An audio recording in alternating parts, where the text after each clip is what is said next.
Hola, buenas tardes. Les damos la bienvenida a una transmisión más por Facebook Live de nuestras plataformas de Dental Diagnosis, Arte, Ciencia y Odontología. Y estamos como en tu facultad. Esta tarde nos da gusto poder contar con la presencia de la doctora Yamily Ruiz Vázquez. Ella es maestra en Patología Bucal y Medicina Bucal por la UAM Xochimilco. Actualmente cursa el doctorado en Ciencias Médicas y Odontología de Salud en la UNAM y es profesor de asignatura en la Facultad de Odontología de las materias Patología y Medicina Oral y Biología Oral. Le damos la bienvenida a la doctora Yamily Ruiz Vázquez y el tema de hoy será, doctora, ¿está ya usted por aquí? Sí, ya. Ok, Ya estoy. ¿cómo está usted? Muy bien, gracias. Pues es para nosotros un gusto estar con usted hoy aquí en esta transmisión en vivo. Bueno, y pues ya dimos la presentación, nos da un gusto. ¿Cómo se encuentra? Bastante bien, aquí descansando. Hoy que no nos tocó salir a trabajar, bueno, aquí andamos.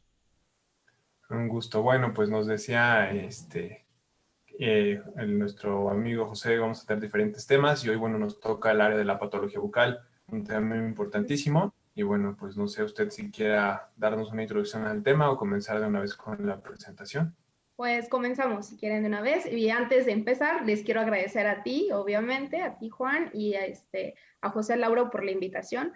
De verdad, muchas gracias por siempre considerarme. Ya está, se va a hartar de mí la gente de verme a cada rato con ustedes, pero yo se los agradezco mucho. Gracias por la confianza que me han tenido. Ahora usted por apoyarnos.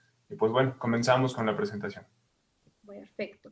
Entonces vamos a compartir la pantalla.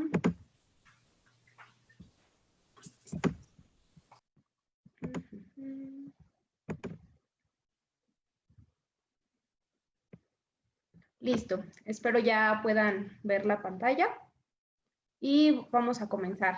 El día de hoy les voy a hablar sobre lesiones periradiculares, así se titula esta clase, y bueno, más allá del quiste y granuloma periapical. ¿Esto por qué? Porque normalmente cada vez que vemos una lesión perirradicular, pues lo primero que viene a la mente es quiste periapical o granuloma periapical, ¿no? Entonces es importante pues ver un poquito más allá. Para esto, parte de la introducción, pues son algunos principios diagnósticos. Nosotros tenemos distintos principios diagnósticos.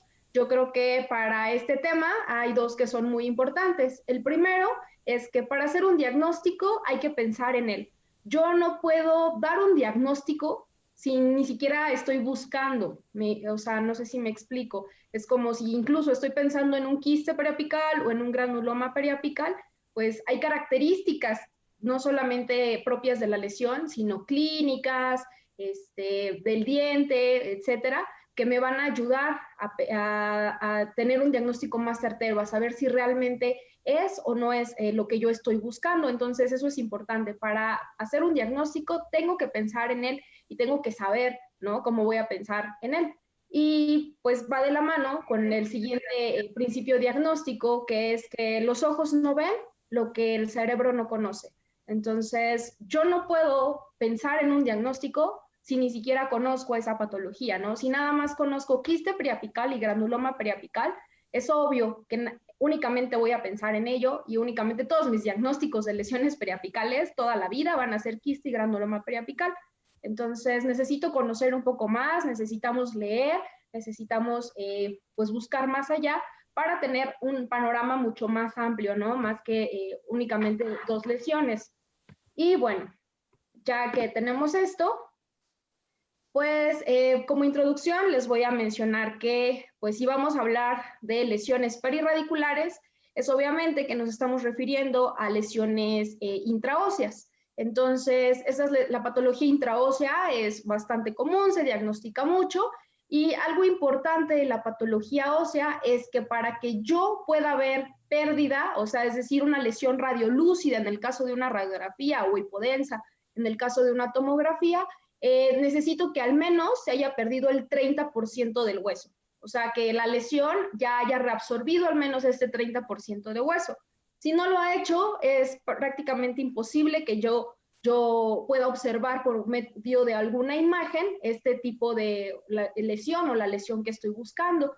Por otro lado, pues no solamente tenemos lesiones radiolúcidas, también existen lesiones radioopacas y por ese lado, en el caso de las lesiones radioopacas, debemos de conocer de que lo que se ve radiopaco es material mineralizado, ¿no? Básicamente material natural, hablando propiamente del organismo, y que en el caso de maxilar y mandíbula, pues bueno, ¿qué mineraliza? Pues el hueso, el diente, que sería la dentina, el esmalte o el cemento, y el cartílago. Entonces, si también sé que lo radiopaco puede ser hueso, puede ser diente, puede ser cartílago, pues también voy disminuyendo mis opciones de diagnóstico. Si voy a ver patología intraósea, es indispensable un estudio, un auxiliar de imagen. Muchas veces en la clínica, o sea, ustedes lo saben, muchas veces el paciente pues nada más llega con sintomatología o incluso sin ella y mandan a hacer una radiografía y sorpresa, ¿no? Nos encontramos con una lesión, varias lesiones, incluso lesiones muy grandes y el paciente nunca se enteró que la tenía.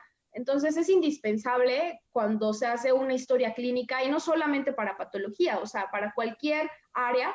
Si voy a hacer una historia clínica, de la mano, parte de mi historia clínica tiene que llevar un auxiliar de diagnóstico, que puede ser desde la ortopantomografía o la tomografía computarizada o el CONVIM, ¿no? Que actualmente ya se está utilizando con mucha mayor frecuencia. Bueno, ¿qué más tenemos? Aquí el absceso periapical, se los puse en un asterisco, más adelante les voy a hablar un poquito sobre eso.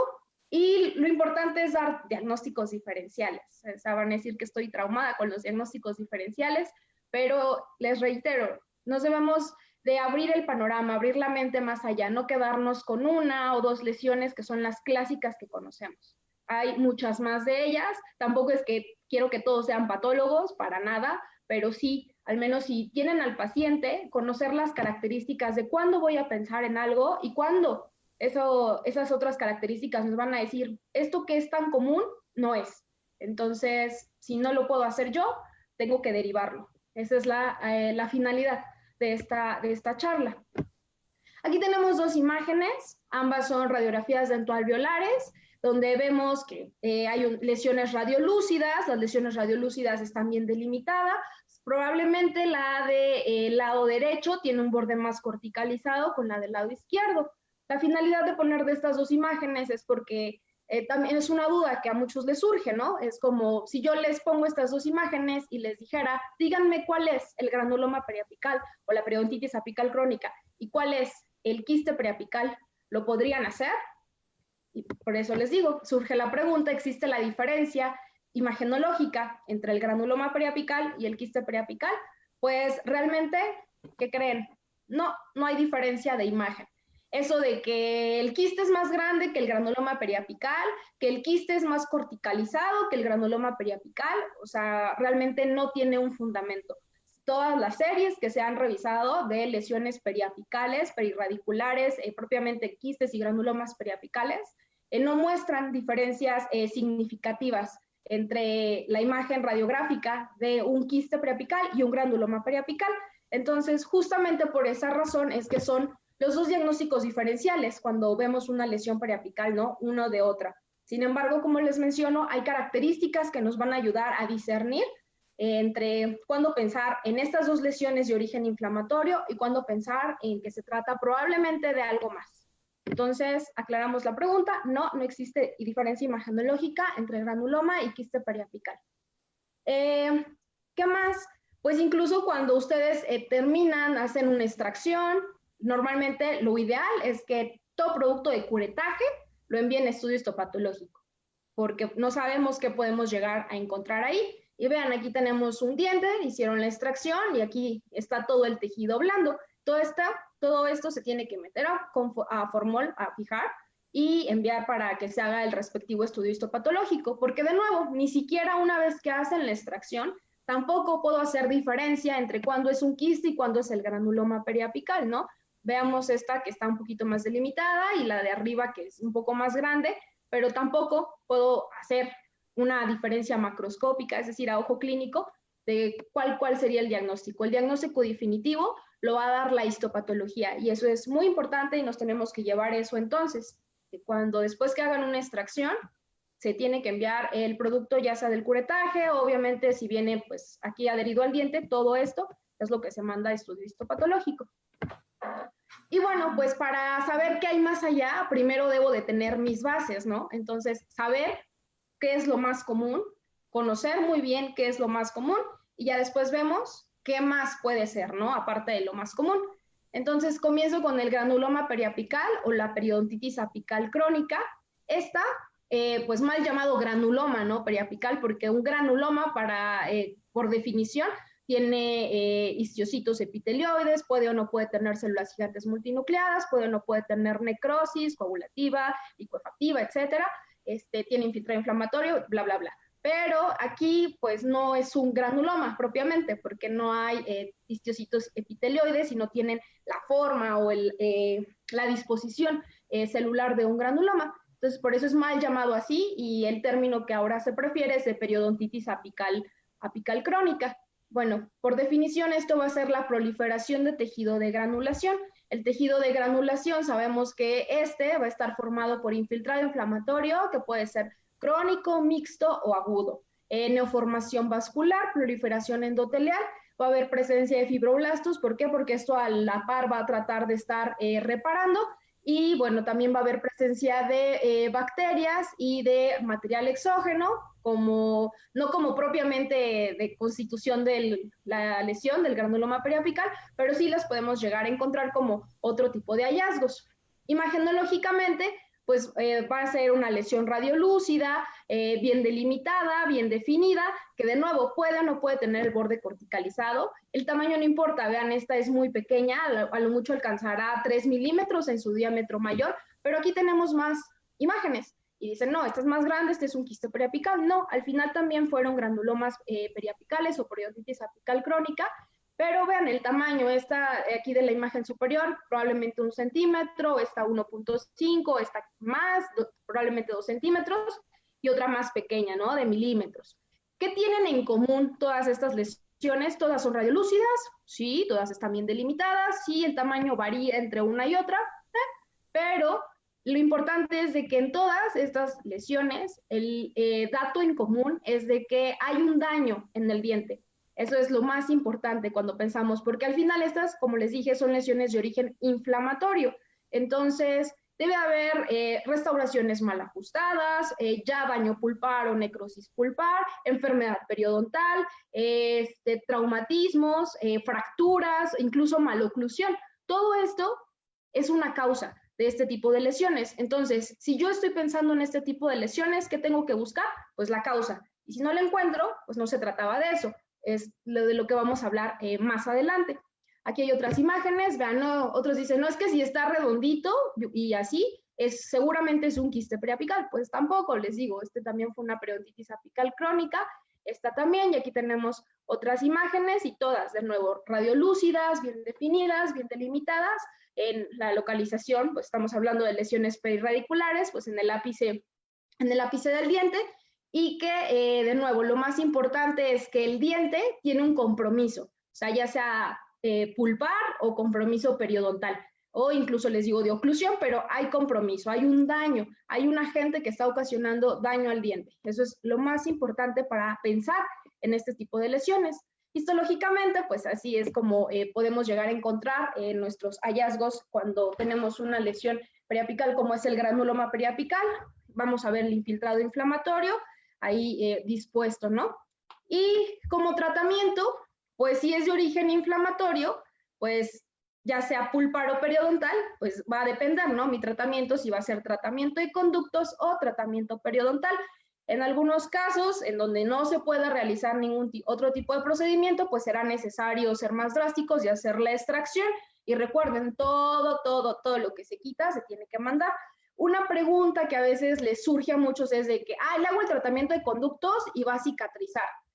Pues probablemente sí se trataba de un granuloma periapical, pero ¿cómo lo vas a saber? O sea, te estás arriesgando a que probablemente también sea otra lesión, que quizás sí necesitaba el tratamiento de conductos, pero quizá en la histología va a ser otra lesión. Entonces, a pesar de que se haga el tratamiento de conductos, lo ideal es, sí, hacerlo o hacer el tratamiento periodontal, pero a la vez hacer la cirugía periapical, para quitar esta lesión, para hacer la enucleación de la lesión y mandarla a estudio histopatológico. Eso sería indispensable y sería así como lo mejor, ¿no? Que todos podríamos hacer por el bien del paciente, porque les digo, como vamos a ver más adelante, hay lesiones que se pudieron haber diagnosticado justamente por eso, se esperaron a que se hicieran el tratamiento y a ver si cicatrizaba o no, y resultaba que era otra lesión. Entonces, si proceden a hacer este tipo de tratamientos, muy bien, pero lo que sigue es también hacer la enucleación de la lesión y mandarle a estudio histopatológico.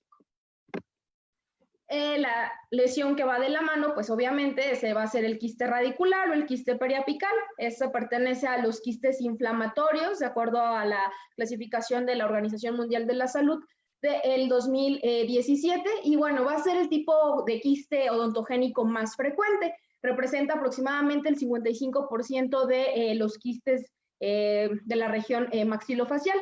Y se llama radicular o periapical porque va a estar en el ápice de la raíz de un diente erupcionado y que de nuevo la característica clínica importante va a ser que el diente tiene un daño, de nuevo pulpar o periodontal. Caries, restauraciones mal ajustadas, maloclusión, traumatismos, etcétera. Entonces, lo importante es buscar cuál es la causa que está ocasionando esta alteración, o sea, buscar la causa inflamatoria. Si no la hay, pues entonces no tenemos motivos para pensar en esto. Algo que les ayuda mucho en la clínica también es hacer las pruebas de sensibilidad pulpar, las pruebas de frío, calor, percusión, pruebas eléctricas si tienen acceso a ellas, pero también es de mucha ayuda cuando tienen duda y no ven una causa aparente. Bueno, eso les puede llegar a ayudar. En el caso del quiste periapical, representa aproximadamente el 33 al 45% de las lesiones periapicales. Aparece a cualquier edad y aunque se reporta más entre la cuarta y quinta década de la vida, sin distinción por sexo, ¿no? Es igual entre hombres y mujeres y pues se llama así porque siempre va a estar asociado a la superficie de un diente. Puede ser sintomático o asintomático. ¿De qué va a depender? Pues si el proceso se agudizó, como les voy a explicar un poquito más adelante, pues obviamente va a haber dolor, pero muchas veces no tiene sintomatología, también está como si nada el paciente, sin darse cuenta. Radiográficamente va a ser una lesión radiolúcida también, bien delimitada, vemos aquí en este caso el borde corticalizado, pero vean, también hay lesiones pequeñas que al final en la histología fueron quistes periapicales. Entonces, por eso les decía, no hay distinción imagenológica entre un quiste periapical o un granuloma periapical. ¿Qué vemos aquí? ¿Cuáles sean las probables causas? Pues aquí probablemente necrosis pulpar, aquí quizá el tratamiento de conductos no estuvo bien realizado, aquí vemos que se pasaron un poquito. Entonces, todas estas son posibles causas y que son las que tenemos que buscar y aprender a descartar. Aquí tenemos otra lesión más grande, bien delimitada, pero vean, de nuevo, tenemos nuestros dientes y aquí otra vez, la causa. Lo importante es encontrar la causa. Si no hay causa aparente, pues ahora sí, lo que sigue. Histológicamente, pues va a ser un quiste periapical porque vamos a ver restos de epitelio odontogénico con proliferación, que si está inflamado, pues podemos ver algunos cambios, podemos ver el infiltrado inflamatorio, hueso ahí alrededor, etcétera. El tratamiento va a ser el mismo que mencionamos en un granuloma periapical, dependiendo cuál haya sido la causa, si fue periodontal, pues se hace un tratamiento periodontal, si la causa es pulpar, tratamiento de conductos y de la mano, la enucleación de la lesión más el estudio histopatológico. Y ahora entonces viene la parte, ¿no? ¿Y los abscesos? Los abscesos no se ven radiográficamente, pues aquí tenemos unas lesiones radiolúcidas, los bordes están delimitados, quizá un poco difusos en algunas zonas, pero es más probable que sea por la angulación más que por otra cosa, pero ¿qué creen? No, los abscesos no se ven radiográficamente. ¿Por qué? Yo les dije al inicio de esta plática, para que yo vea una lesión radiolúcida, se tiene que perder al menos el 30% de hueso. Eso significa que es una lesión crónica, que ya lleva mucho tiempo ahí. Entonces, un absceso no se ve radiográficamente. ¿Por qué? Porque un absceso es un proceso inflamatorio agudo, es algo rápido, vaya. Entonces, no me va a reabsorber el 30% de hueso en un día. Por eso el absceso no se ve radiográficamente. Pero ¿qué pasa con el absceso Fénix? A mí me lo enseñaron y a mí me dijeron que ese absceso sí se ve radiográficamente. Pues, lo que pasa es que el absceso Fénix es la agudización de una lesión crónica. ¿Qué quiere decir eso? Que esta lesión, que puede ser un quiste preapical o una periodontitis apical crónica, por algún motivo se agudizó. ¿Qué quiere decir? Que se sobreinfectó y entonces se inflamó más del proceso inflamatorio propio de la lesión y entonces eso está ocasionando dolor, eso hizo que saliera material purulento, etcétera. Y entonces ustedes toman la radiografía y dicen, ahí está el absceso. No, el absceso es lo que van a ver probablemente clínicamente en el paciente o cuando hagan las incisiones o las aperturas de los conductos para que salga el material purulento, pero lo que están viendo en la imagen es la lesión crónica, ya sea el quiste preapical o el granuloma periapical. Y que de nuevo, a pesar de que hagan el drenado, pues también tienen que hacer la enucleación de esta lesión. Entonces espero también eso haya quedado claro, porque siempre me pasa que ven una lesión radiolúcida y dicen absceso, y como de no, los abscesos no se ven radiográficamente. Entonces eso es muy, muy importante. Y un ejemplo es este, llegan los pacientes con aumento de volumen, con dolor, o sea, todos los datos de inflamación que todo mundo conoce, y entonces ustedes hacen la apertura de los conductos y empieza a salir material purulento. ¿Qué sigue? Pues tomaron una radiografía, ya la tomaron y dicen, ahí está el absceso. Recuerden, no, no es el absceso. Lo que estamos viendo es que sea probablemente esto la lesión periapical, el quiste preapical o el granuloma periapical. Ya dependerá de qué tan viable sea la restauración o mantener ahí los dientes, que se decidan, ¿no? Las opciones de tratamiento, eso ya lo decide el endodoncista, protesista, periodoncista, etcétera. Pero, les digo, siempre de la mano con todo eso, se tiene que hacer la enucleación de toda esta lesión y mandar el estudio histopatológico. Y vean, ese es de la literatura, fue un quiste periapical que se agudizó. Entonces, por eso hubo salida de material purulento. Bueno, entonces, ¿todo lo que está alrededor de la raíz dental es un granuloma o quiste preapical? No, pues porque si no, ¿para qué me invitaron, no, a dar esta charla? Por eso se llama Más allá del quiste o el granuloma periapical. Entonces, si bien el quiste y el granuloma periapical son las lesiones más comunes perirradiculares, hay características que ya les mencioné que son indispensables para pensar en este diagnóstico. ¿Y cuáles van a ser? Pues el daño al diente, pulpa y periodonto. Voy a ser muy repetitiva para que se les quede así claro, porque después de esto ya no se vale de que me enseñen una radiografía o vean ustedes una radiografía con una lesión radicular como esta aquí y que vean que el diente está intacto, no hay maloclusión, no hay caries, no hay fractura, no hay nada. Entonces aquí, y mis pruebas de sensibilidad no me arrojan datos que me hagan sospechar, pues bueno, aquí no voy a pensar en un quiste o granuloma periapical. Entonces eso es lo importante de esta plática. Existe otro tipo de patología que aún en dientes que sí tienen daño pulpar o daño periodontal, puede haber otro tipo de patología, sí, y se ha reportado. Es muy bajo el porcentaje, vean, va del 2.8 al 3.24%, pero sí, esto quiere decir que aún en dientes que veo que está la fractura, veo que está la caries y veo la lesión periapical y digo, sí, esto probablemente sea un quiste o la periodontitis apical crónica. Pues, ¿qué creen? Aún en esos dientes, la lesión en la biopsia y en el estudio histopatológico puede ser otra cosa. No necesariamente tiene que ser esto de origen inflamatorio y se ha visto y está bien reportado y documentado. Por eso les hago mucho hincapié. Todo lo que se quita se tiene que mandar a estudio histopatológico. ¿Cuáles son las otras lesiones que se pueden llegar a encontrar? Vean, estas otras lesiones, dependiendo la serie que se revise, llegaron a representar desde el 3 hasta el 26.7% de las lesiones periapicales. Una de ellas es de 1.417 casos, revisaron todas las lesiones periapicales y de esas el 26.7% no eran ni quiste ni granuloma periapical, eran otra cosa. Y bueno, ¿qué puede ser? De acuerdo a la revisión, pues la mayoría de las lesiones están así en orden, correspondieron a queratoquistes odontogénicos, a quistes paradentales, a displasias cemento-óseas, cicatrices fibrosas, ameloblastomas, quistes del conducto nasopalatino, fibromas osificantes, lesión central de células gigantes, cavidad de Stabne, quiste periodontal lateral.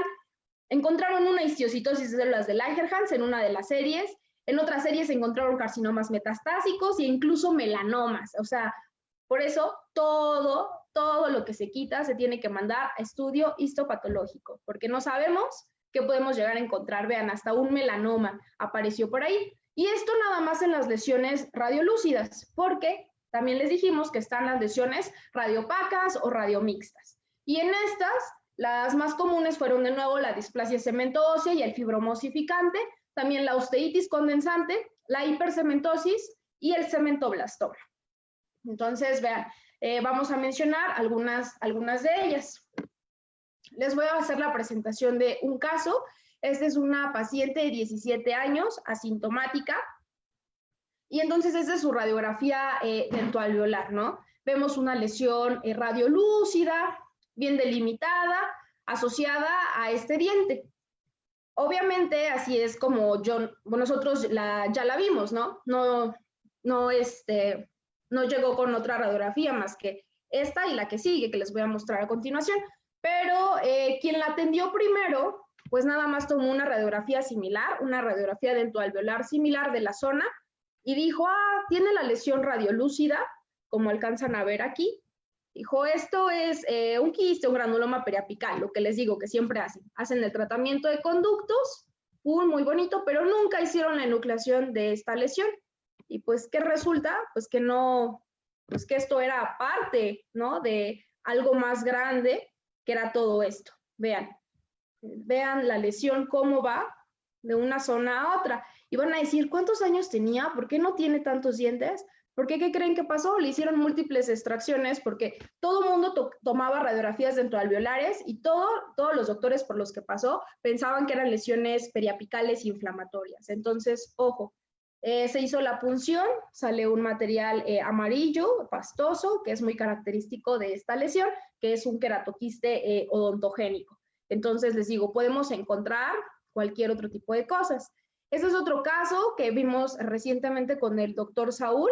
El doctor Saúl es cirujano maxilofacial y vean, me manda la radiografía y ahí está la lesión radiolúcida, bien delimitada, bien definida, el borde corticalizado. Y entonces, antes de que él lo viera también, el paciente había sido atendido por alguien más y le habían dicho que necesitaba tratamiento de conductos. Aquí el paciente fue el que dijo, me han dicho que las endodoncias, me han hablado muy mal de ellos, entonces quiero otra opinión.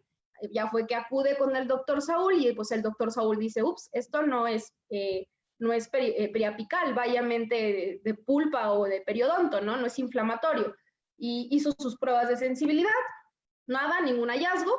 Entonces me dice, ¿qué hago? Le digo, pues a tomar la biopsia. Toma la biopsia, quita muy bien toda la lesión, ese es el espécimen que llega con nosotros. ¿Y qué creen que fue? Otro queratoquiste. Entonces, lesiones que estamos muy acostumbrados a ver, muy grandes, pues inician así, inician muy pequeñas. Entonces, esto es la finalidad. Aquí, pues jamás pensaríamos que se trata de un quiste preapical o un granuloma periapical.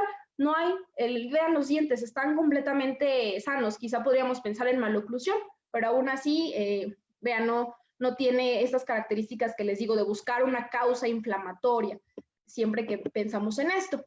Entonces, ¿qué es el queratoquiste odontogénico? Así rápidamente, va a ser un quiste con producción de queratina que tiene hallazgos histopatológicos muy específicos, muy característicos, como mostramos algo así en la histología. No me quiero enfocar mucho en ello porque me llevo aquí todo el día explicándoles la histo, me encanta, pero bueno.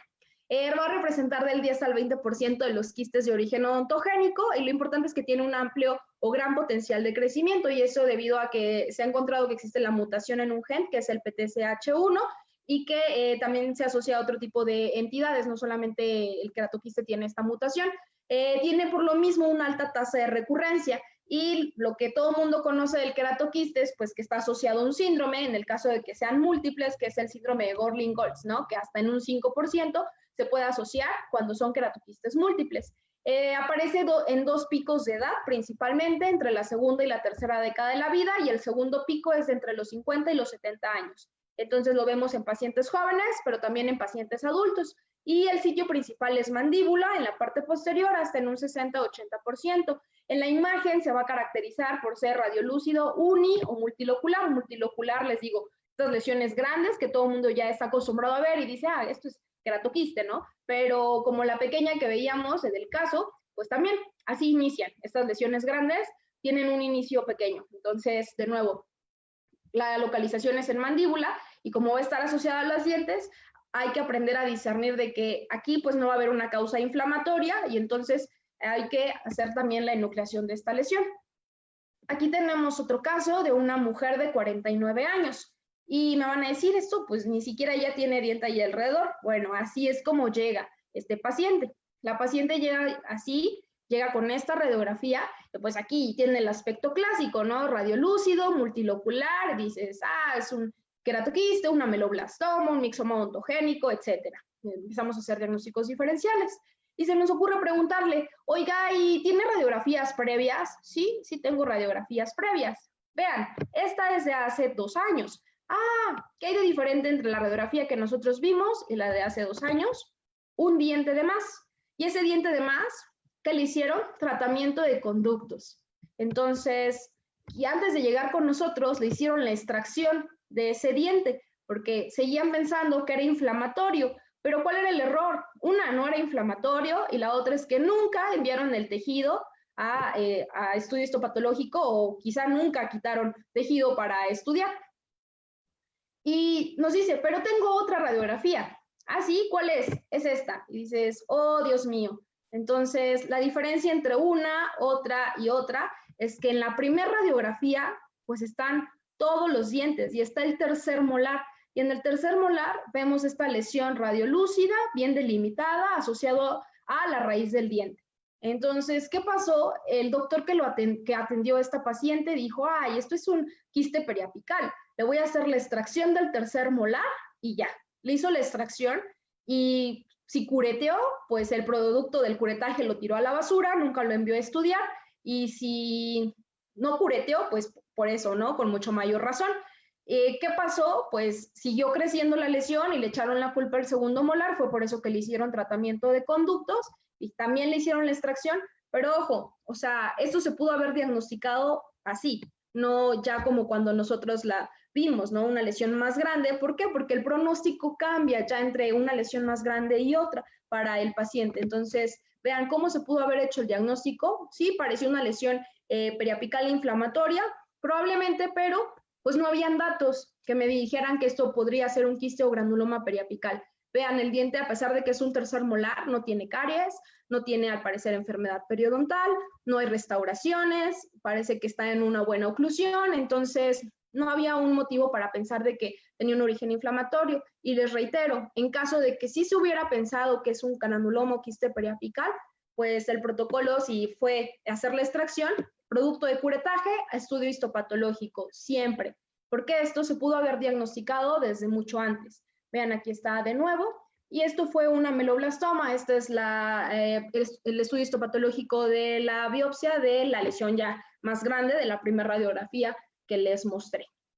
Entonces fue un ameloblastoma, vean. El pronóstico, pues el tratamiento es la resección en bloque para el ameloblastoma, entonces por eso les digo, entre más pequeña es mejor para el paciente. El ameloblastoma también así rápidamente va a ser un tumor de origen odontogénico que deriva de restos de la lámina dental, del órgano del esmalte en desarrollo o inclusive de epitelios de quistes odontogénicos o incluso de las células basales de la mucosa bucal. Es una lesión benigna, pero que es localmente agresiva e invasiva y de acuerdo a la clasificación de la Organización Mundial de la Salud del 2017, las ponen en 4 tipos, que son el convencional, sólido o multiquístico, el uniquístico, el periférico y el metastatizante, ¿no? Entonces, eso es como así, les digo, muy, muy general de ameloblastoma. Se puede diagnosticar desde la primera hasta la 7ª década de la vida, también depende mucho de la variante uniquística es más de la primera y la 2ª década de la vida, es más en pacientes jóvenes, y la localización va a ser principalmente mandíbula, un 80-85% en la parte posterior. Y lo importante es que causa asimetría y causa expansión de corticales, pero pues cuando ya son lesiones muy grandes, e incluso más grandes que la última radiografía. como les mostré, que era la primera radiografía de este paciente, pues no va a haber este tipo de características de expansión, ni reabsorción de raíces, ni nada de eso. Entonces, recuerden, todo lo que se quita se tiene que mandar a estudio histopatológico. Aquí les presento otro caso también del doctor Saúl. Esta es una mujer de 52 años y este caso fue bastante interesante. También a él le llega y la paciente estaba siendo atendida por prótesis. Entonces le mencionaron al doctor que hace un año le habían hecho el tratamiento de conductos porque le comentaron que encontraron un quiste. Entonces iban a hacer el tratamiento de conductos. De nuevo, ahí está el error. Pensaron... sí, en una lesión periapical inflamatoria, quiste, granuloma periapical, probablemente sí encontraron una causa inflamatoria, pero no hicieron la enucleación de la lesión. Hicieron el tratamiento de conductos, pero nunca hicieron la enucleación de la lesión, ni la enviaron obviamente a estudio histopatológico. Entonces, bueno, por eso es que se pierde esto. Sin embargo, actualmente la paciente refiere que ha crecido algo más en esa zona. Así es como llega la paciente con el doctor Saúl, llega con esta radiografía. Entonces también de nuevo nos las manda y le digo, oye, mira, o sea, sí, aquí ellos pensaron que esto era lo inflamatorio, qué bien, pues no está tan bien hecho, no soy endodoncista, pero creo que tampoco está muy bien hecho el tratamiento de conductos, pero mira, yo creo que hay algo más allá, tómale un ortopanto. Me dice, no, le voy a pedir el Convim, ok, y le toma el ortopanto y el Convim, y vean, efectivamente, nada más estábamos viendo la punta del iceberg. Nosotros nada más vimos esto, quien lo atendió tampoco no se dio a la tarea de tomar una ortopantomografía, se quedó con la radiografía dentoalveolar y punto. Entonces, vean el tamaño de la lesión, va desde incisivo hasta primer molar, vean, incluso ya casi llegando al segundo molar. Vean todo este el tamaño de la lesión, aproximadamente unos 6-7 centímetros en su diámetro mayor. Ahí está uno de los cortes de la tomografía computarizada, vean cómo ya está incluso ahí entrando, invadiendo al seno maxilar, y es una lesión isodensa, ¿no? A tejidos blandos, pero que aparentemente está bien delimitada. Le toman la biopsia de la lesión y ¿qué fue? Una lesión central de células gigantes. Vemos aquí estas células gigantes multinucleadas, perdón, que parecen chocochips, ¿no? Parecen galletas con chispas de chocolate. Y nuestro deber de cuando damos un diagnóstico de lesión central de células gigantes, le digo a Saúl, ¿sabes qué? Mándale a pedir estudios de laboratorio. ¿Por qué? Porque hay una lesión que se llama tumor pardo del hiperparatiroidismo, que se ven iguales, la única diferencia es que en una va a estar aumentada la paratormona y el calcio, y en esta no. Dice, bueno, le mando a pedir los estudios de laboratorio, ¿y qué creen? El calcio en 11.52. Dicen, ay, ligeramente aumentado, casi nada, pero la paratormona en 184, cuando el valor es de 15. Entonces, realmente fue un tumor pardo del hiperparatiroidismo. Aquí no se hace tratamiento quirúrgico. Pero bueno, hablando de las lesiones también centrales de células gigantes, propiamente la lesión central de células gigantes es una lesión intraósea de la cual no se sabe su etiología. En el caso del tumor pardo del hiperparatiroidismo, su nombre lo dice, la causa va a ser el hiperparatiroidismo. En las lesiones centrales de células gigantes no se sabe si realmente es un proceso reactivo o una verdadera neoplasia, ya que en pocos casos se han encontrado tanto mutaciones somáticas o translocaciones cromosómicas. Se presenta en un amplio rango de edad, o sea, lo vemos en pacientes jóvenes, tanto en pacientes adultos y adultos mayores, entonces aquí no hay tanta predisposición por cierta edad, aunque más del 60% de los casos se ven en pacientes mayores de 30 años, con una ligera predilección hacia las mujeres. Sitio principal, que creen, mandíbula, como las que hemos estado mencionando, pero se ve principalmente en la parte anterior de la mandíbula. Sin embargo, como vimos, también puede estar afectado el maxilar. Y de acuerdo a las características clínicas, estas lesiones se clasifican en agresivas y no agresivas. Y dependiendo de eso se eligen el tratamiento. Hay diversas opciones de tratamiento para las lesiones de células gigantes, desde las cirugías, resecciones en bloque, infiltraciones de medicamentos como la triamcinolona, también han utilizado bisfosfonatos, interferón y la enucleación, ¿no? Nada más. En el caso del tumor pardo del hiperparatiroidismo no necesita cirugía, no necesita el procedimiento quirúrgico, nada más en este caso, pues para la biopsia, para dar el diagnóstico. Aquí hay otro caso, este es de la doctora Jerem, este es un paciente masculino de 49 años que estaba asintomático y que le toman la radiografía y ven esto, ¿no? Y se lo mandan a la doctora Jerem.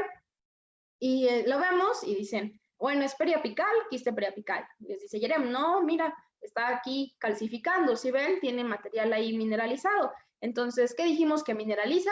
Hueso, cemento, dentina, esmalte y cartílago. Eso es lo que mineraliza. Entonces, algo importante fue de que los dientes también eran dientes vitales y a pesar de que tiene una restauración, pues no había una causa inflamatoria aparente, la restauración estaba bien sellada y no se filtraba nada por ahí, entonces, bueno, no había algo para pensar. Jerem toma la biopsia y ¿qué creen? Fue una displasia cemento-ósea focal. Entonces, les digo, todo podemos encontrar. Las displasias cemento-ósea focal es la lesión fibroósea benigna más encontrada en la práctica clínica y esta es muy importante que la conozcan porque la subdiagnostican. Las displasias cemento-óseas pasan por 3 etapas. Pueden ser completamente radiolúcidas, pueden ser radiomixtas o completamente radiopacas. Y entonces, cuando están en la etapa donde son completamente radiolúcidas, es cuando más las confunden con estas lesiones inflamatorias, ¿no? Con el quiste periapical o con el granuloma periapical. Sin embargo, bueno, ahorita les voy a enseñar algunas otras imágenes. Se llama o le pusieron cemento ósea, ya que se postula que derivan de las células del ligamento periodontal, sin embargo, aún no está comprobado. Y se presenta entre los 40 y 60 años y hay una predilección aquí sí por raza.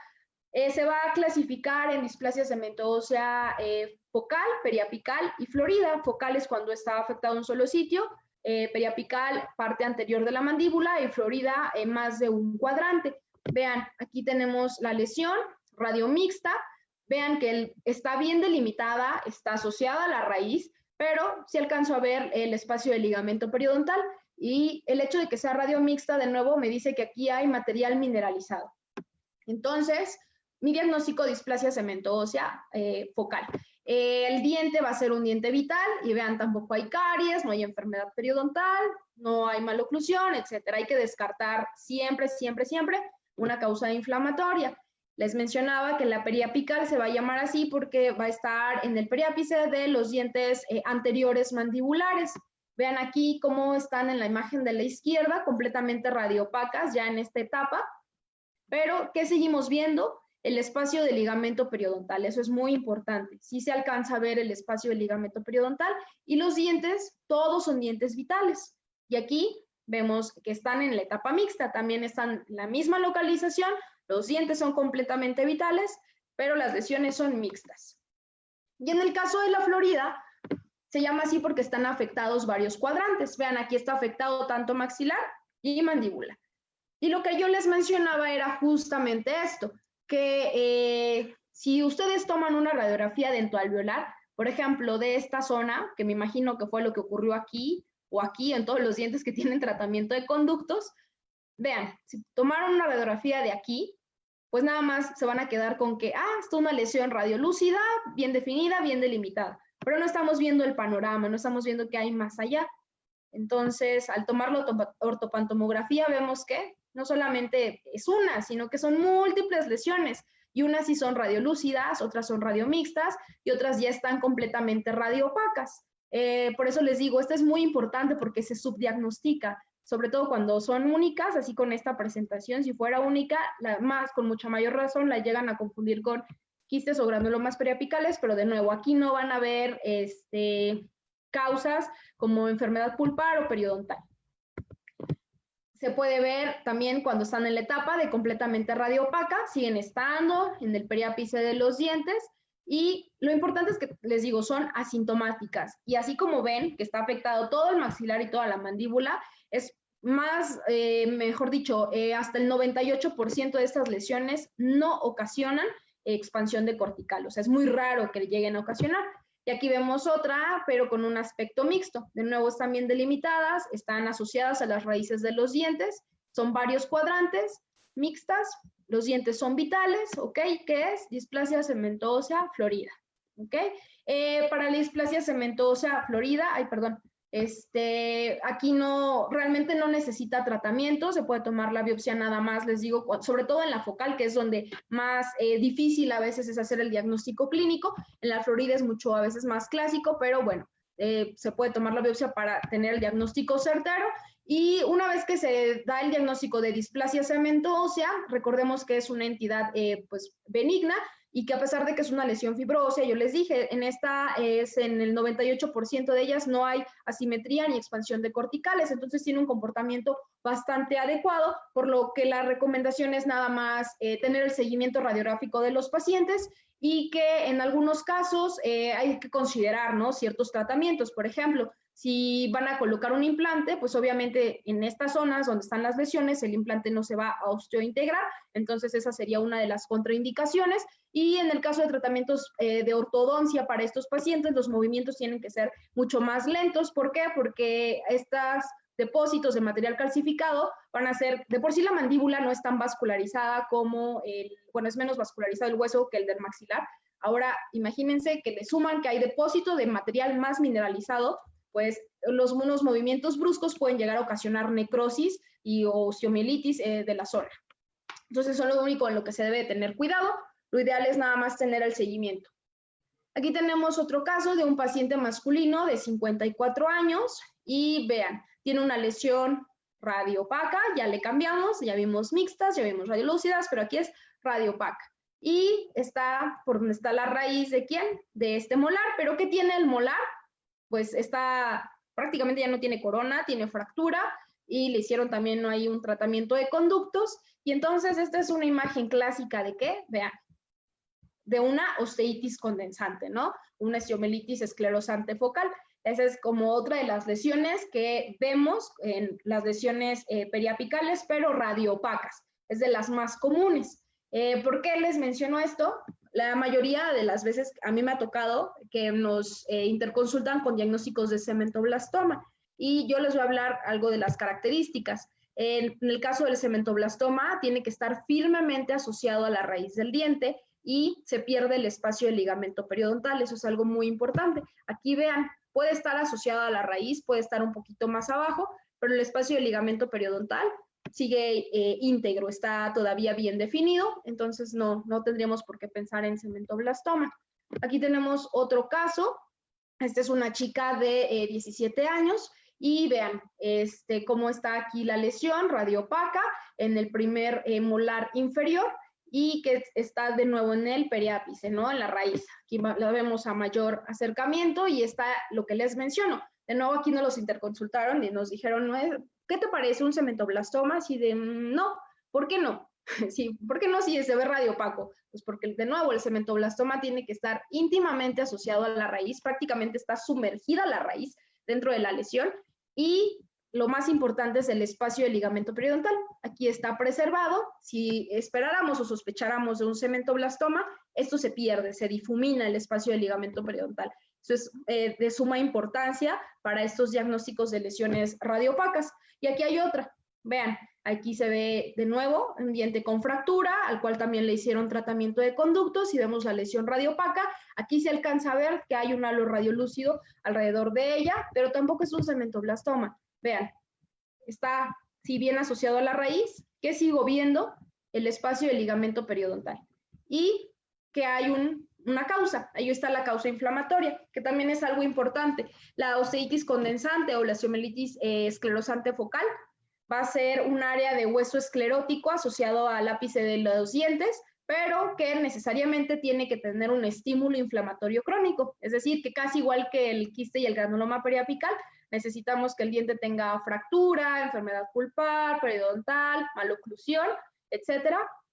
Pero aquí la imagen va a ser radiopaca, eso es fundamental. O sea, no voy a decir quiste en una imagen radiopaca, jamás, ¿no? Entonces, bueno, eso es muy, muy importante. La localización principal de las osteitis condensantes son zonas de premolares y molares y lo que les menciono, el rasgo particular de esta lesión es de que se va a alcanzar todavía a ver el espacio del ligamento periodontal. Todavía lo vamos a poder observar en la radiografía. Si no estuviera este espacio y vemos la lesión firmemente asociada a la raíz, ahí sí pensamos en el otro diagnóstico, en cementoblastoma. En el caso de las osteitis condensantes no es necesario tomar la biopsia, realmente el diagnóstico es muchas veces clínico siempre que encontremos la causa inflamatoria. Si no la llegan a encontrar, pues bueno, lo indicado sí sería hacerlo. Y lo importante es hacer el control del estímulo, ¿no? Si vemos que está ahí porque el diente está en mala oclusión, pues bueno, hay que tratar de llevarlo a una oclusión adecuada. Y vamos a ver otros casos que estaban dentro de la lista de las patologías más comunes, que son subdiagnosticadas como quistes o granulomas periapicales. Dentro de ellas estaba esta lesión, ¿no? Vemos que son lesiones radiolúcidas, ambas, estos son casos de la literatura, bien definidas, bien delimitadas, borde corticalizado y que están en la parte anterior, ¿no? Y seguramente muchos ya saben qué es, sobre todo esta, ¿no? Porque dicen, ay, tiene una forma de corazón, ¿no? Tiene una forma como de pera. Y es debido, cuando tiene forma de corazón, es por la espina nasal anterior. Y esto es un quiste del conducto nasopalatino. Entonces, el quiste del conducto nasopalatino también es otra de las lesiones, sobre todo de la parte anterior del maxilar, que se suelen subdiagnosticar como quistes periapicales o lesiones periapicales inflamatorias como la periodontitis apical crónica. Sin embargo, este es un quiste, no es de origen odontogénico, pero sí es el más común de los de no origen odontogénico y se va a generar a partir de los remanentes del conducto nasopalatino. Este puede llegar a asociarse a trauma, infección, e incluso tiende muchas veces en la clínica a estar sobreinfectado. Entonces se puede ver incluso el aumento de volumen en paladar. Eso en algunos casos, ¿no? No necesariamente se tiene que ver el aumento de volumen, pero sí se puede llegar a hacer. Se presenta entre la cuarta y sexta década de la vida con una ligera predilección hacia los hombres y pues llega a medir entre 0.7 hasta 6 centímetros. ¿Por qué el 0.7? Porque de manera normal, ¿qué tenemos ahí? Pues al agujero del conducto nasopalatino, ¿no? Que en teoría mide entre 0.3 y 0.5 milímetros, por eso el parámetro que se considera, si este es mayor a 0.7, probablemente ya no sea el conducto normal, sino que ya sea una lesión como el quiste del conducto nasopalatino. Otra de las lesiones que estaba en la lista era el quiste paradental. Este es un quiste inflamatorio poco común que se desarrolla en la parte bucal de las raíces de un diente que está parcialmente erupcionado. También está el nombre de paradental, se lo adjudican también al quiste colateral inflamatorio o el quiste de la bifurcación y se asocian principalmente a tercer molar inferior hasta en un 60%. Estos quistes sí son de origen inflamatorio, les digo, son relativamente raros, pero sí los podemos llegar a ver. Lo importante es la localización, están un poquito más hacia arriba, más hacia el centro, no están tan hacia el periápice como esperaríamos ver en el quiste periapical o en la periodontitis apical crónica. La otra que estaba es la cicatriz periapical. En el caso de la cicatriz periapical, el origen es a un tratamiento de conductos mal realizado, y mal realizado me refiero a que cuando se pasaron con la lima y le dieron mucho de más al tejido, o puede ser también posterior a una cirugía periapical. Entonces, la cicatriz periapical o la cicatriz fibrosa también es otra lesión radiolúcida que podemos llegar a ver en los dientes. Luego, una de las características que nos podrían hacer pensar más en cicatriz periapical es que la mayoría de los dientes, como podemos ver en las imágenes, ¿qué tienen en común? Que se les hizo el tratamiento de conductos, porque les digo, es una de las causas, es posterior a un tratamiento de conductos en el cual estuvo pasada la lima al momento de hacer el tratamiento o después de una cirugía periapical. Entonces, esos son los dos datos que tenemos que pensar o que tenemos que buscar cuando pensamos en una cicatriz periapical. El tratamiento es, de nuevo, la enucleación de la lesión y mandarla al estudio histopatológico. Y también vimos que pueden haber neoplasias malignas, ¿no? Dentro de esta revisión que mencionaban, encontraron melanomas y encontraron metástasis de algunos carcinomas, carcinoma de próstata y el otro fue pulmón, que similaron lesiones periapicales, como esta de aquí. Vean, se ve la imagen radiolúcida, vemos que los dientes están vitales, pero vean, parece que incluso estuvieran ahí flotando. Este fue el del melanoma. Vean esta también son dientes completamente vitales y vemos la lesión radiolúcida asociado al periápice de este incisivo. Y, de nuevo, lo mandaron como quiste periapical y resultó que era una metástasis de un carcinoma de próstata. Y en esta otra, vean, en el molar, como en esta raíz se alcanza a ver una zona ligeramente radiolúcida, espero si la alcancen a ver, bien delimitada, y esta también fue un reporte de melanoma, simulando una lesión periapical. ¿Qué tienen en común los tres? De nuevo, los dientes son completamente vitales, no hay inflamación, no hay traumatismo, no hay restauraciones, no hay nada que me haga pensar que se va a tratar de algo inflamatorio.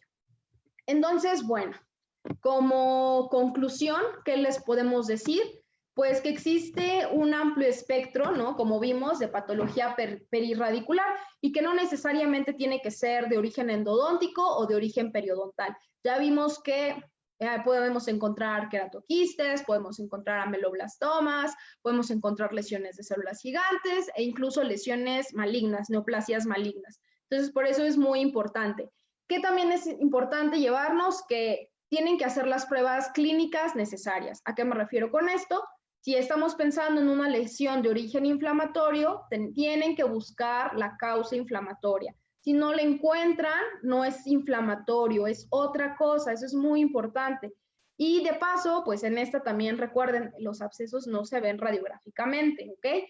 Y dentro de estas pruebas clínicas necesarias, algo que también les va a ayudar mucho es hacer las pruebas de sensibilidad pulpar. Eso, cuando no encuentran causa inflamatoria aparente al simple ojo clínico, hacer las pruebas de sensibilidad pulpar les pueden ayudar mucho.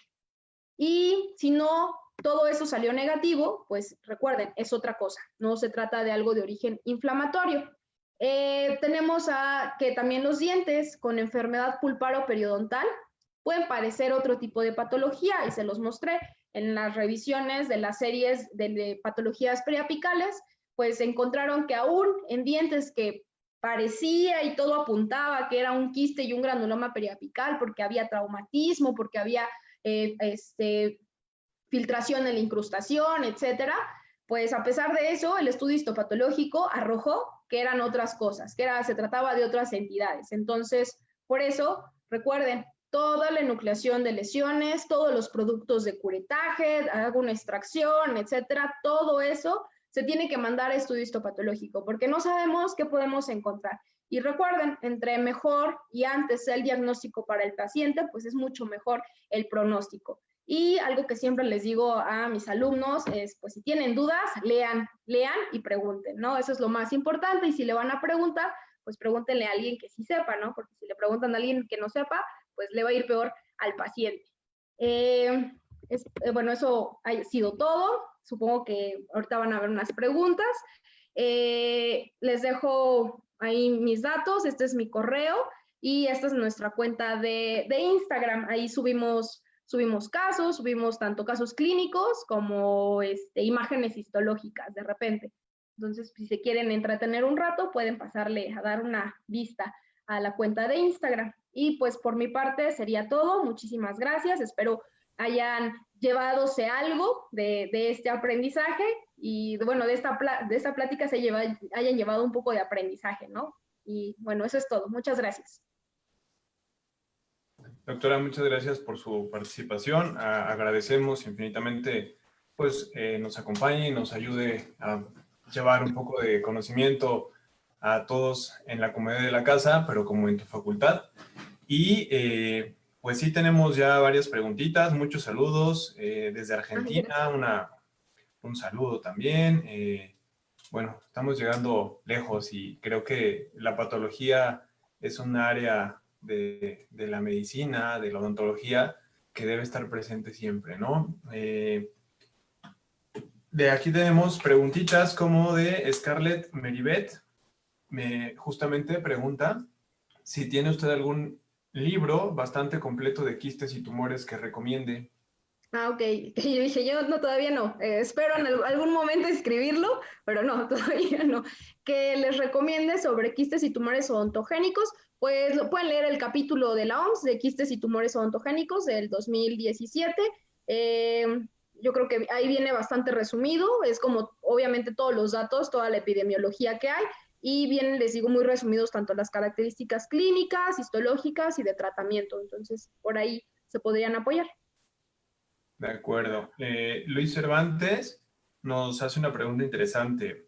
Dice, en pacientes pediátricos con leucemia, ¿tienen alguna predisposición a generar alguna patología que se confunda con un granuloma periapical o un quiste periapical. Sí, están los infiltrados leucémicos. Los infiltrados de leucemia en los pacientes generalmente son pediátricos, ¿no? Pero también pueden ser adultos. Sí, suelen, cuando ya están de manera intraósea, suelen mimetizar una lesión periapical porque se ven radiolúcidas, así como, de hecho, se ven muy parecidos a la imagen que les presenté del artículo que diagnosticaron como melanoma. Se ve da ese aspecto de que los dientes están flotando en el aire y eso es algo característico tanto de leucemia como de histiocytosis de células de Langerhans, que son lesiones pues principalmente en pacientes pediátricos.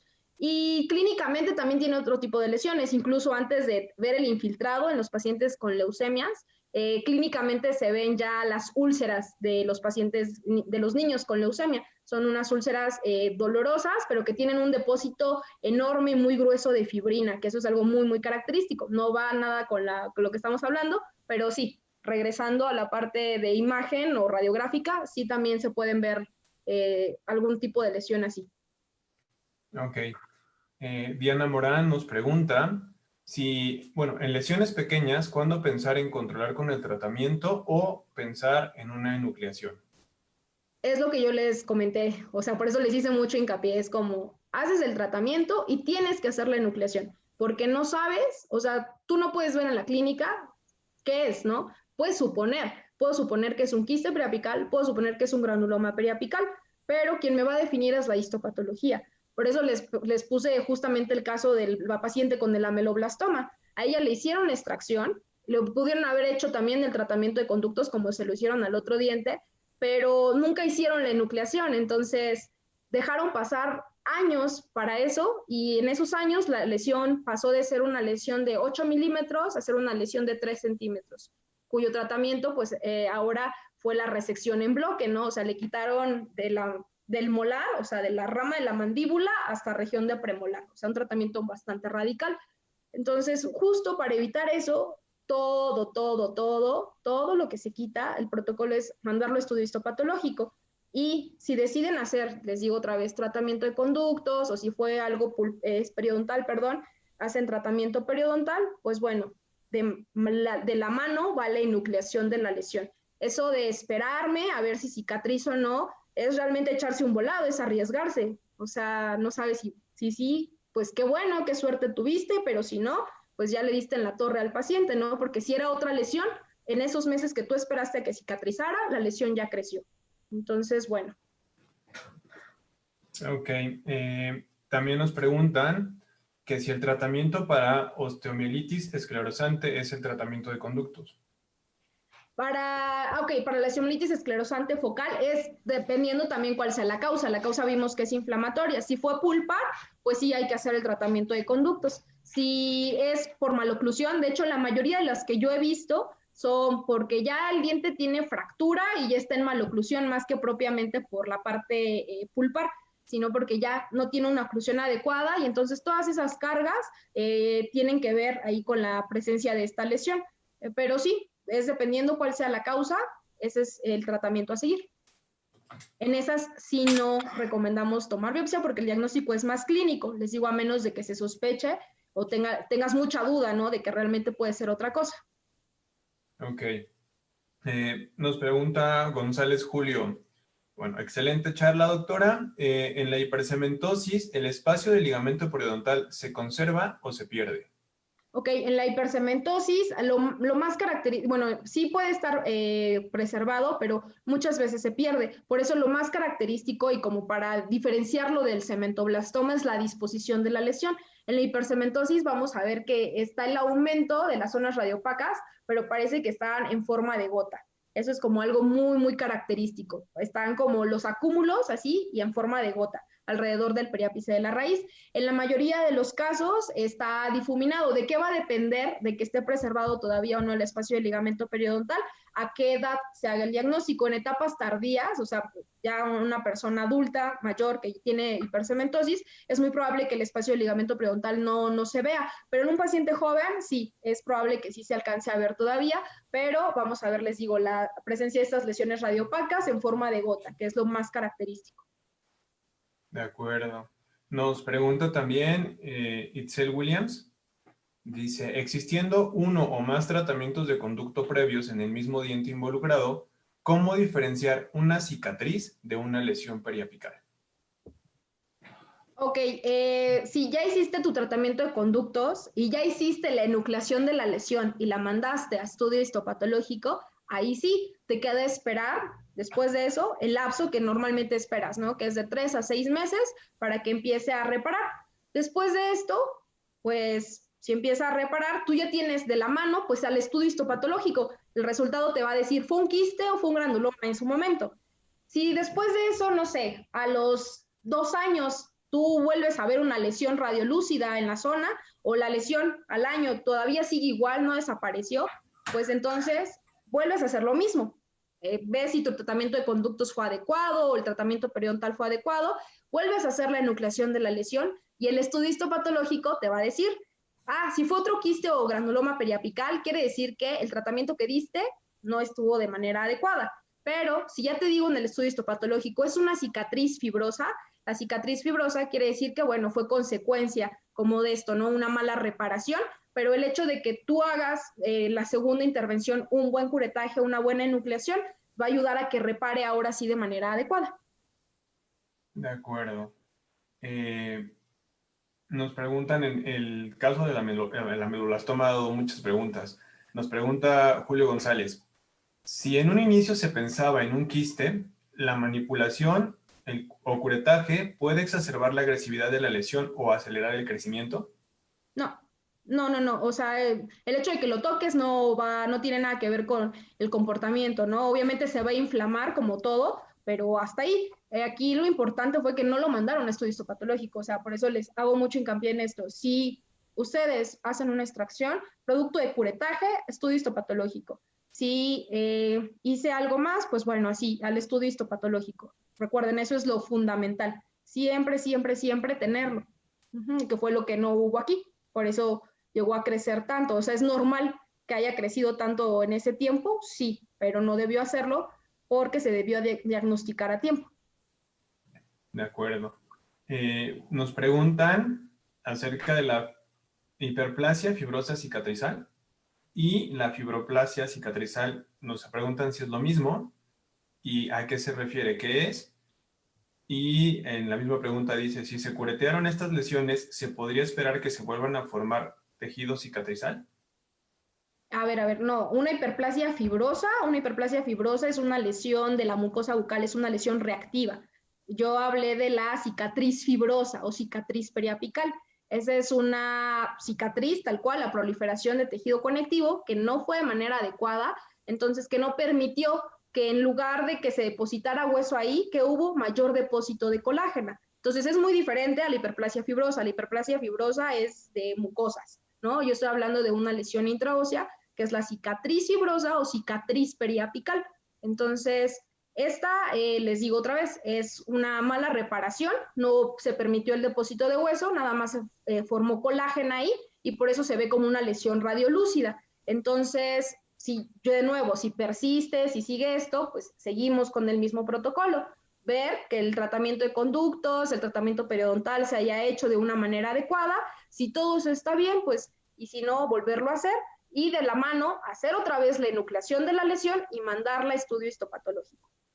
Y eso ya el estudio histopatológico me va a confirmar si realmente era una cicatriz periapical o quizá ya era otra cosa, ¿no? Les digo, ya vimos que podemos encontrar una gran variedad de patología.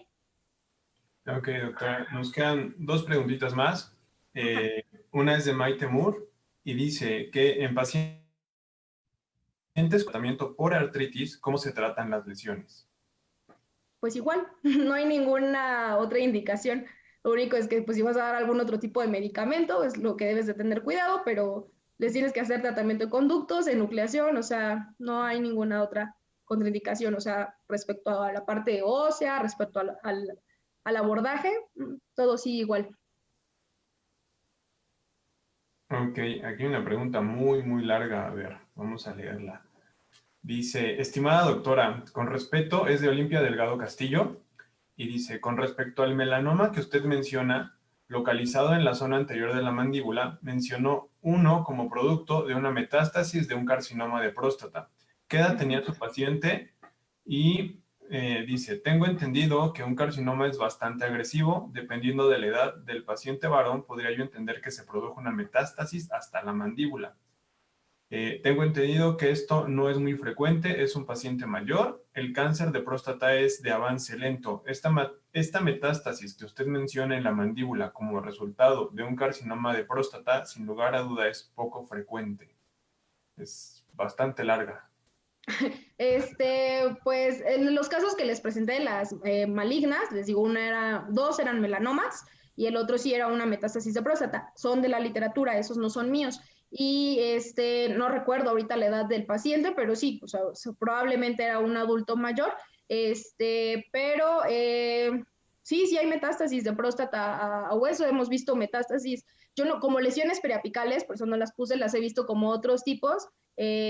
Con la doctora Aldape hemos visto lesiones de metástasis de pulmón, metástasis de mama, de cáncer de tiroides y de próstata a boca, a mucosa bucal, principalmente en encía y lengua. También hace poco, de hecho, vimos una metástasis de páncreas. Entonces, sí, todo ya en etapa avanzada puede dar metástasis. Lo importante de esto era la que puede simular en algunas ocasiones la presentación clínica de la metástasis, una lesión periapical. Ok, estoy leyendo aquí un saludo desde San Cristóbal de las Chiapas, Juana Vázquez Sandoval. Gracias. Excelente presentación. Doctora, y ya como última, esta la guardé al final, se me hace bastante interesante. Tenemos infinidad de saludos de Paco, Manu, Mauricio, Cristian, Giovanni, Chabelo, bueno, infinidad del día de hoy, una de las conversaciones en vivo más vistas. Y pregunta que tengo aquí es, nos comenta que todas las lesiones deben ser enviadas a un estudio histopatológico. Ajá. ¿Nos puede hacer una recomendación para el manejo y envío de las muestras? Ok, sí, con mucho gusto. Hasta les podría dar una clase solo de eso, porque es con lo que sufrimos los patólogos. Siempre nos mandan el frasquito, se viene regando el formol y sin datos, ¿no? Entonces, bueno, el manejo de la muestra es que ustedes toman la muestra y lo primero que tienen que hacer es limpiarla, lavarla. Así la lavan a chorro de agua, corren el riesgo de que si es muy pequeña se les vaya al fregadero. Entonces, lo ideal es agarrar una gasa húmeda y limpiar muy bien la muestra. ¿Por qué? Porque todas llenas de sangre, en el microscopio nosotros lo vemos y hay hemorragia reciente. Dicen el patólogo porque a todo le pone hemorragia reciente, porque todo lo que nos mandan nunca llega al lavado. Esa es la razón.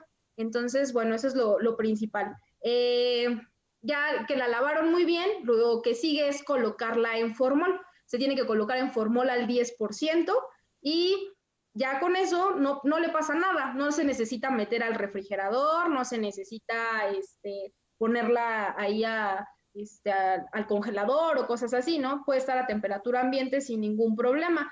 Lo importante es que deben de llevar los datos, deben de tener muy buenos datos clínicos. Luego nos llegan, así como les estuve presentando, con la edad y el nombre nada más, si bien nos va. Y recuerden que entre más datos le den al patólogo, pues es mucho mejor, se hace un diagnóstico más acertado todavía, ¿no? Hay patología que es necesaria tener datos clínicos e incluso de imagen para poder diagnosticarla. Pero sí, les digo, es lo ideal. Y la etiqueta que va en el frasco tiene que ir escrita a lápiz. Si le escriben a plumón, si le escriben a pluma, pues si su frasco no estaba bien sellado, se va a borrar todos esos datos y a mí ya me llega sin datos. Entonces el formol diluye a la pluma, diluye a la parte del plumón, por eso siempre van rotuladas con lápiz las etiquetas.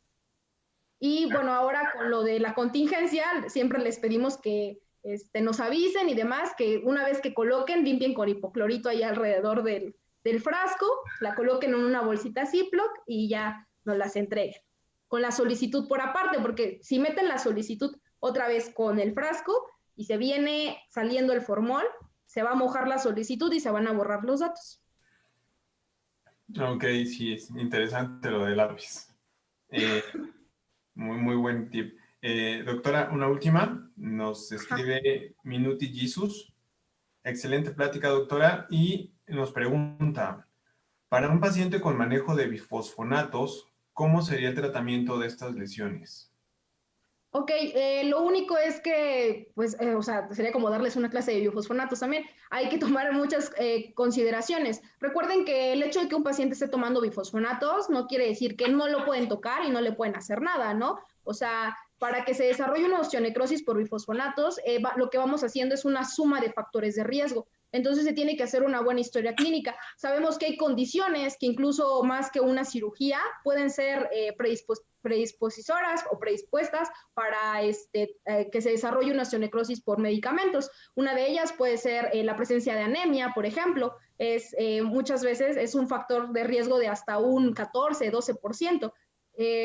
Les digo, es una suma de factores de riesgo. Tienes que ver qué tanto riesgo tiene tu paciente, en la parte clínica, y la otra, pues en la parte sistémica, ¿no? De qué medicamento, porque no es lo mismo un bifosfonato oral a un bifosfonato intravenoso. No es, incluso dentro de los intravenosos, no es lo mismo ácido zoledrónico a pamidronato, vaya. Tienen diferente potencia, la dosis es diferente, o sea, el tiempo que van a tardar en el organismo es diferente, entonces es un tratamiento muy personalizado, ¿ok? Entonces, ¿le puedes hacer ese tipo de procedimientos? Sí, sí se los puedes hacer, pero con las debidas precauciones, dependiendo ya, ahora sí, de la personalización de cada paciente, qué medicamento está tomando y qué factores de riesgo tiene este paciente por sí solo, ¿no? De acuerdo. Sí, es interesante y bueno, reafirmamos nuevamente que todas estas conferencias virtuales tienen como fin el llevar y despertar la curiosidad y el hambre de conocimiento en los seguidores. Sabemos que la mayoría de los que nos siguen son estudiantes de odontología o ya colegas odontólogos titulados y bueno, pues nunca queremos suplir el conocimiento impartido en un aula, en una universidad, simplemente llevar un poquito más de esto ahora en esta época de pandemia, de estar en casa, de estar guardados y bueno, pues le reiteramos y le agradecemos infinitamente su participación. Esperemos Muchas vamos gracias. contando siempre con su apoyo y bueno, me parece un excelente material, una excelente charla para seguir leyendo, ¿no? Y Sí, pues claro. mantenernos al día. Le agradecemos mucho, doctora, y No, y bueno, de nuevo, muchas gracias a ustedes por la invitación. Y yo encantada, recuerden de colaborar las veces que sea, aunque aburramos a la gente. el conocimiento jamás aburre. Y bueno, nosotros les recordamos que los esperamos el próximo lunes, el lunes 4 de mayo. Nuestra siguiente conferencia virtual aquí en Como en tu Facultad será en el tema de infecciones odontogénicas y nos acompañará el doctor Oscar Miranda Herrera, él es cirujano maxilofacial de la Universidad Nacional Autónoma de México. Y pues los dejamos. Muy buena tarde a todos y esto fue Como en tu Facultad. Muchas gracias.